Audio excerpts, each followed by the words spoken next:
It's evening time, night time actually, and I have this thing about me. Sometimes it's a strength, sometimes it might not be, but it is what it is. When I come up with an idea, I like to just get into it.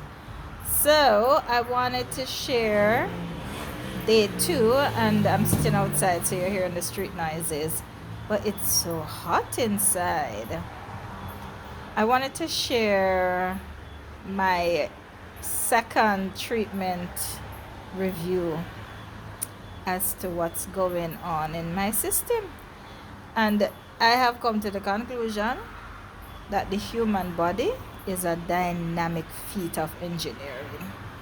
And I think that if we had a better knowledge, a better working knowledge of how the body exists, I think we'd treat it differently. And so you saw the recap of what I was feeling after treatment 1. Now treatment 2 was about 6 days later, and now it's different.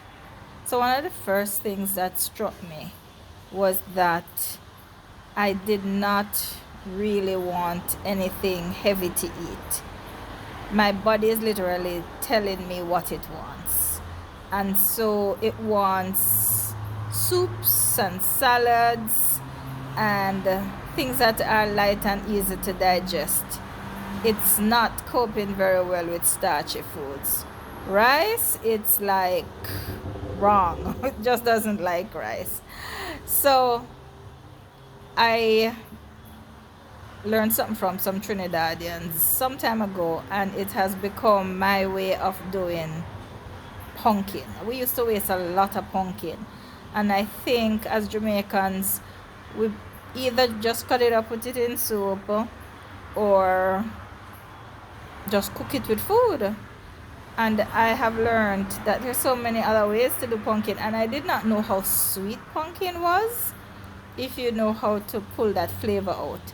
So my Trini friends taught me how to do pumpkin takuri, and it pulls the flavor out of the pumpkin to the point that you could just eat this takuri all by itself.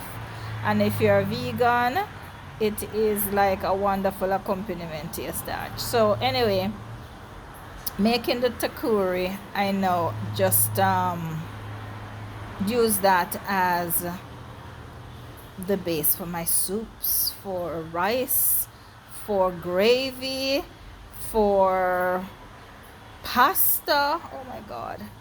So anyway, with this takuri that I was using for the soup, all I added, or all that I wanted in it after it was done, was the pork bone, because you know when you pork bone, did I say pork bone? Forgive me, the Latin side is still in me. The beef bone, the what you call it, oh boy, the inside of the bone, I don't remember what you call it, the name is in my head but it can't come out. Anyways, the marrow, yes, the marrow of the bone is nutrient rich. And so even when I was in Medellin and I could not get any meat with marrow because they discard the bones, I found that so strange. I found my body kind of responding a little way, because all they were eating is the flesh. They trim it up nice, but my body wants marrow, it wants substance, it wants that richness. So anyways, I just had the beef bone, little bit of meat on there, as you know how them sell it, and the marrow was a major part, and some chicken foot or chicken feet with my takuri. And even though I had dumpling and such in there, my body never want that. It would take the Irish, but nothing too hard. And I was like, look at that, look at my body telling me what it wants and how it wants it. So that was the base of what I had for dinner or lunch, late lunch, because in between I slept. Oh, as a matter of fact, I had that for dinner last night after the treatment. And then I wanted to sleep. Sleep, sleep, sleep. Slept like a baby. Woke up this morning, had a weird sensation in my back, which started out like a throbbing, a light throbbing pain in my scapula. Hey, thank God for biology class. So those two bones that crisscross, well, they're sitting on either side of my back, and then there's some muscles that crisscross that kind of allow them to flex and release.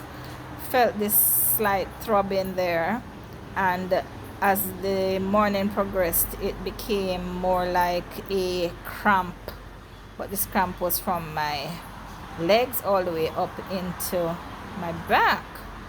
And I was like, what is that? That eventually gave way on its own, didn't do anything, but I just had this unbelievable desire to sleep, like somebody drugged me. And I had to check, did I take any tablets, anything that could make me drowsy? But I didn't take a thing. I had a light breakfast. What did I have for breakfast? Oh, I had some beans, baked bean thingy that was there with oh, what did I do? Did I fry up the dumpling from the soup? I don't remember what starch I had, but I know I had the baked bean with some sausage. And then I just wanted to sleep. Slept, had the windows open because it was nice and cool. And then when I woke up, I was bathed in sweat. So body pushing out stuff in that own way too. And then as I woke up, I felt hunger. And if you have been following my reports, I don't feel hunger. When I'm hungry, it manifests itself in different ways, but not the hunger desire. So I've been feeling hunger. So I got up. It was a decent pot of soup, so I still had some, and I had that. And then another thing that Verona told me, and boy, it's really coming true. I felt this humongous, insane desire for melon. And good thing I still had melon. So fruits, any fruits nice and cold, that's what my body is calling for. So had the melon, had some water, and that was it. Feel fine, feel wonderful. But it is just testament to the fact that if you can allow yourself to listen to your body will tell you what it wants, and it will heal itself. So I'm glad you're along for the healing journey, because very soon I will be like a brand new second hand. Ciao for now.